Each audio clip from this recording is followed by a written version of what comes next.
नमस्कार दोस्तों, जय जोहार। मैं कौशल तिवारी और बिहिनिया संध्या में आपका स्वागत है। सफलता जब सर चढ़कर बोलती है तो वह किसी की परवाह नहीं करता और शायद यही वजह है कि 2019 के चुनाव में जब भारतीय जनता पार्टी को 303 सीट मिली तो उन्होंने किसी की परवाह नहीं की।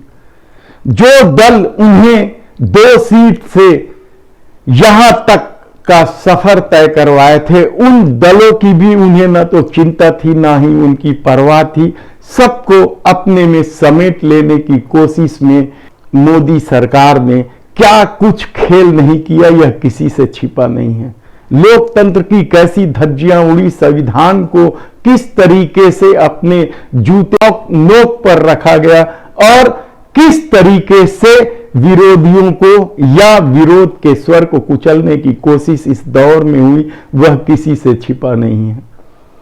2014 के परिणाम को आप भूल जाइए, जब यह प्रसारित किया गया कि पहली बार कोई हिंदू व्यक्ति प्रधानमंत्री के पद पर बैठा है। यानी इतिहास को अपने जूते के नोक पर रखकर अपने हिसाब से लिखने की कोशिश ने इस देश की आर्थिक, सामाजिक, राजनीतिक सब कुछ ताना बाना को चौपट करने की कोशिश की। इसके बाद अब जब 2024 का चुनाव सामने आ रहा है तो सत्ता भीतर से डरी हुई है।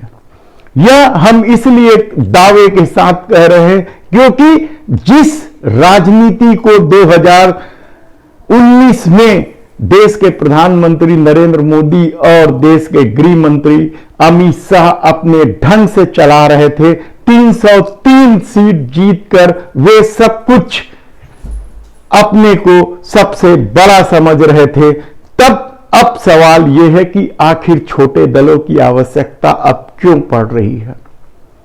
पुराने दलों में क्या कुछ नहीं खेल खेला गया, यह किसी से छिपा नहीं है। शिवसेना आज कहां है, अकाली दल आज कहां है, ये सबसे पुराने साथी थे। चंद्रबाबू नायडू की पार्टी भी सबसे पुराने साथियों में से एक थी, लेकिन किसी की भी परवाह नहीं की गई। और अब मसला यह है कि बिहार और महाराष्ट्र पूरी तरीके से क्या हाथ से निकल चुका है। बिहार और महाराष्ट्र के जाने का मतलब क्या सत्ता के चले जाने का है? क्या सिर्फ उत्तर प्रदेश के भरोसे सरकार बनाई जा सकती है?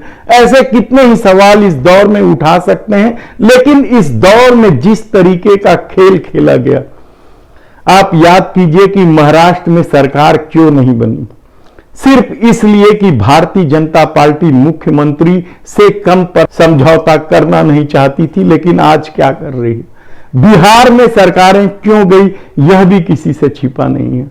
किस तरीके से चिराग पासवान को किनारे किए गया, मांझी, कुशवाहा, कोई भी ऐसा दल नहीं बचा था जो मोदी शाह के कोप भाजन का शिकार नहीं बने। तब सवाल यह है कि अब आने वाले दिनों में जब 2024 में सत्ता खिसकते नजर आ रही है तो फिर क्या उसी तरीके से दबाव की राजनीति शुरू हो गई है? क्या पुराने दलों को मिलाकर नए सिरे से गठबंधन का खेल खेला जा रहा है? भारतीय जनता पार्टी के कार्यकर्ताओं से लेकर हिंदूवादी संगठन किस तरीके से शेर अकेले चलता है कि कहावत को प्रसारित कर रहे थे, लेकिन अब क्या हो रहा है आप सोचिए। यानी बिगड़ती छवि को सुधारने की कोशिश में लगी मोदी शाह क्या अब इस पे सफल होंगे? ये सबसे बड़ा सवाल इसलिए उठ रहा है क्योंकि किसानों के साथ क्या कुछ किया गया। 1 साल तक किसान धरने पर बैठे थे। महिला पहलवानों के साथ क्या कुछ नहीं किया गया। एक वर्ग विशेष को किस तरीके से कपड़े, खान पान के साथ उन्हें बदनाम किया जाता रहा और किस तरीके से राजनीति को अपने अनुकूल करने के लिए राज्य दर राज्य सत्ता जनता की भावनाओं के साथ विश्वासघात किया गया। जनता किसी को भी चुन ले, सरकार तो हमारी बनेगी की तर्ज पर चल रहे मोदी शाह का दौर क्या अब खत्म होने वाला है? यह सबसे बड़ा सवाल हम इसलिए उठा रहे हैं क्योंकि जिस तरीके से विपक्षी एकता सामने आई है और पद यात्रा के बाद राहुल गांधी की छवि जिस तरीके से बनी है, उससे न केवल भारतीय जनता पार्टी चिंतित है, बल्कि आरएसएस ने भी चेतावनी दे दी है कि इस छवि के भरोसे तो सत्ता हासिल नहीं होने वाली है। यानी झूठ और अफवाह की राजनीति का दौर क्या खत्म होने वाला है? किस तरीके से देश के प्रधानमंत्री लगातार झूठ बोलते रहे, वह भी किसी से छिपा नहीं है। अफवाहों का बाजार किस तरीके से गर्म किया गया, नैरेटिव सेट किया गया। आप कोरोना जैसी महामारी के दौर में देखिए कि किस तरीके से एक धर्म विशेष के लोगों को बदनाम करने की साजिश की गई। इस दौर में जब मौर्या वाली कहानी है, एसडीएम वाली, उसमें भी नैरेटिव सेट करके महिलाओं के खिलाफ किस तरीके से खेल खेला जा रहा है, यह भी किसी से छिपा नहीं है।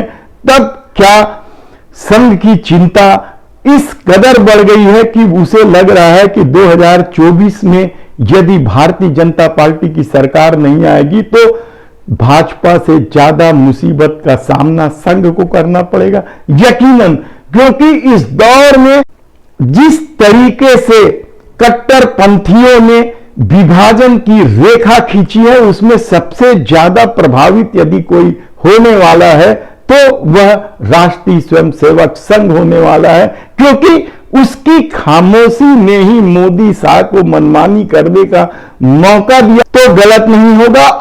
अब कहा जा रहा है कि संघ 2024 के परिणाम को लेकर न केवल चिंतित है, बल्कि अब उन्हें नए सिरे से स्वयं को संवारने की जरूरत आ पड़ी है। इस दौर में किस तरीके से संघ की मूल अवधारणा से इतर निजीकरण का खेल खेला गया, किस तरीके से मित्र प्रेम की वजह से सब कुछ मित्रों को सौंप देने की कोशिश की गई। कॉर्पोरेट चंदा यानी इलेक्ट्रॉल बॉन्ड से बड़ा चंदा लेने के लिए किस तरीके से बैंकों में कर्ज की राशि को बट्टे खाते में डाला गया, राइट अप किया गया। और यही नहीं, इस दौर बढ़ती महंगाई को लेकर परेशान लोगों के जख्मों पर मरहम लगाने की बजाय महंगाई के सपोर्टर खड़े किए गए। ऐसी परिस्थिति में क्या संघ को सबसे ज्यादा दिक्कत होने वाली है? यकीनन, क्योंकि गांव-गांव में यदि संघ काम कर रहा है तो अपने नैतिकता को लेकर वह काम कर रहा था। यह अलग बात है कि वह भी झूठ और अफवाह की राजनीति को शुरू से ही प्रश्रय देते रही है, लेकिन अब क्या सीधे निशाने पर संघ होगा? इसकी बानगी दिखने भी लगी है कि जिस तरीके से कई राज्यों में बजरंग दल और राष्ट्रीय स्वयंसेवक संघ पर प्रतिबंध की मांग उठने लगी है, उससे स्पष्ट है कि यदि 2024 में मोदी सरकार चली जाती है तो संघ के लिए यह दौर सबसे बड़ा मुसीबत भरा होगा। तब क्या होगा, यह सबसे बड़ा सवाल है। इस सवाल को हम ढूंढने की कोशिश कर रहे हैं, समझने की कोशिश कर रहे हैं कि आखिर मोदी सरकार इन परिस्थितियों में कैसे सरकार बना पाएगी, क्योंकि राज्य दर राज्य, खासकर हिंदी भाषी राज्यों में मोदी सरकार की छवि इस कदर बिगड़ गई है कि उनकी सत्ता में वापसी दूर की कौड़ी नजर आने लगी। धन्यवाद।